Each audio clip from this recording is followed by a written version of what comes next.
Welcome to May's Market Update.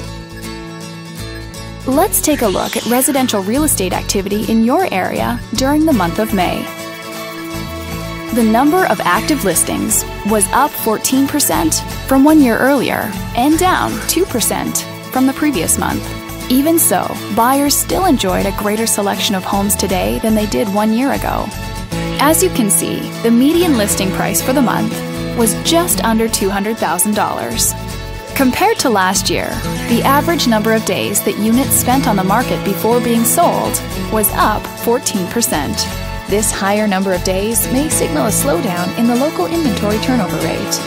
The median sale price was just over $150,000. The number of units sold was consistent year over year and increased 18% month over month. These latest figures could indicate that more buyers have been finding what they're looking for.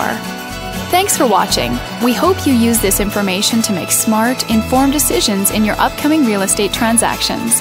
Feel free to contact us for more information or further assistance.